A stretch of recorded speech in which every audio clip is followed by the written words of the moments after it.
I repeat যে এটা স্টুডেন্টের ব্লাড, এটা কখনো কোনো নর্মাল ব্লাড না। পুলিশ আবার বাজেভাবে আমাদেরকে অ্যাটাক শুরু করে। একটা পর্যায়ে অনেকগুলো স্টুডেন্ট ওইখানে নিহত হয়, আহত হয়। যখন আমরা বাড্ডার দিকে মুভ করি, পুলিশ টিয়ার শেল নিক্ষেপ করতেছিল এবং সাথে সাথে গুলি করতেছিল, রাবার বুলেট ছিল বা যাই হোক না কেন, গুলি ছিল। আমাদেরকে চিন্তা করা হয়েছিল যে হয়তো প্রাইভেট ইউনিভার্সিটির স্টুডেন্ট, গুলি করলে এরা পিছু হটে যাবে, কিন্তু আই রিপিট যে এটা স্টুডেন্টের ব্লাড, এটা কখনো কোনো নর্মাল ব্লাড না। এটাতে সবসময় একটা বলবো যে আন্দোলনের যে আন্দোলন আসলে যে স্টুডেন্ট ঝাঁপায় পড়তে পারে, এই ব্লাডটা আমাদের মাঝে বইছে। তো ওনাদের এই গুলিকে উপেক্ষা করে সামনে যাওয়া বলতে, আমরা গুলি করেছি, আমরা তার মধ্যে থেকে যদি পিছু হটে যেতাম, আপনি একটা কথা মনে রাখবেন যে গুলি করার পর যদি আপনি পিছনে হটে যান তাহলে আপনি হেরে গেলেন। কিন্তু আমরা ওই জায়গা থেকে আমরা ঘুরে দাঁড়িয়েছি এবং আমরা সামনের দিকে মুভ করার সিদ্ধান্ত নিয়েছি। যা আমার মনে হচ্ছে যে পুলিশ তখন আর কোনো সাহস করেনি, এত স্টুডেন্ট সামনের দিকে মুভ করতেছে, এদের উপর কোনো গুলি করা আর পসিবল না। আর আমরা আগেই বলেছি যে আন্দোলন এটা আমরা সফলতা না নিয়ে আসতাম না, সেটা হোক 5 তারিখে হয়ে গেছে আলহামদুলিল্লাহ, কিন্তু সেটা যদি আরও 1 মাস লাগতো আমরা স্টুডেন্টরা ইনশাল্লাহ মাঠে থাকতাম। প্রাইভেট ইউনিভার্সিটির ছেলেরা বা প্রাইভেট ইউনিভার্সিটির স্টুডেন্টরা এত বড় আন্দোলনে নামতে পারে এবং সেটা যে স্বৈরাচার পতনের আন্দোলন পর্যন্ত চলে যাবে, এটা আমার মনে হয় যে উনি আইডিয়া করতে পারেনি। আমরা আন্দোলনের জন্য ডাক দিই নর্থ সাউথ ইউনিভার্সিটির 8 নম্বর গেটে। নর্থ সাউথ ইউনিভার্সিটি এবং আইওবি একসাথে হয়। তো সেই সময় পুলিশ এসে আমাদেরকে বলছে যে এখান থেকে আপনারা যদি না সরেন আমরা আপনাদেরকে ডাইরেক্ট ফায়ার করব। তো একটা পর্যায়ে ওদের সাথে আমরা যথেষ্ট ভালো ব্যবহার করার চেষ্টা করেছি।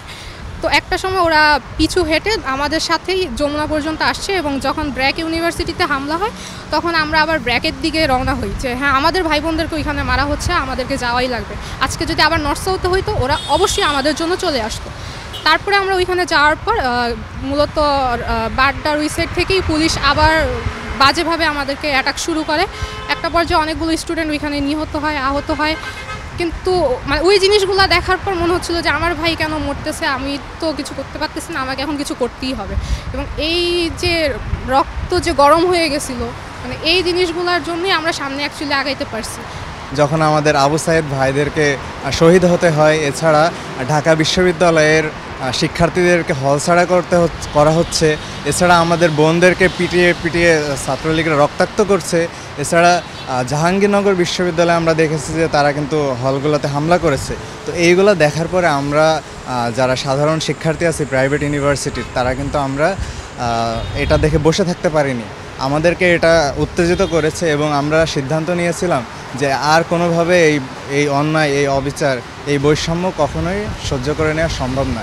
এখান থেকে আমরা সংগঠিত হওয়া শুরু করি এবং 15 তারিখ থেকে কিন্তু আমরা খুব জোরালোভাবে আমাদের আন্দোলনটা শুরু করি। প্রায় 16 তারিখ থেকে মাঠে ছিলাম। 16 তারিখ নতুন বাজার এলাকায় ইউআইইউ অবস্থান নিয়েছিল। তারপর 16 তারিখ পুরা নতুন বাজারের যে ডিপ্লোমেটিক এরিয়া ছিল ওখানে পুরো রাস্তা ব্লকেট করে ইউআই আন্দোলন শুরু করে। পরবর্তীতে 18 তারিখ হয় আমাদের প্রথম গুলিবর্ষণ শুরু হয়েছিল 18 তারিখ থেকে আমাদের। কিন্তু এরপরও প্রায় বিশ্ববিদ্যালয় কখনো আন্দোলন থেকে থেমে যায় না। শুরুতে আন্দোলন থেকেই ছিল, সবাইকে সাপোর্ট দিয়ে গেছে, কারণ এটা দাবি, যদিও সবারই দাবি, এটা যদি কোটা বলেন আর যাই বলেন, এটা প্রথম থেকে সবার দাবি ছিল।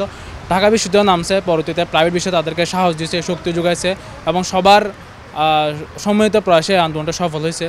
প্রাইভেট বিশ্ববিদ্যালয়ে অনেকে মনে করে প্রাইভেট বিশ্ববিদ্যালয় ফার্মের মুরগি, কিন্তু আসলে না, এবারে দেখা দিয়েছে প্রাইভেট বিশ্ববিদ্যালয় আসলে ফার্মের মুরগি না।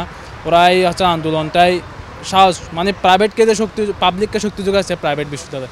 প্রাইভেট না থাকলে হয়তো আন্দোলন অনেক আগে থেমে যাওয়ার একটা সম্ভাবনা তৈরি হয়েছিল।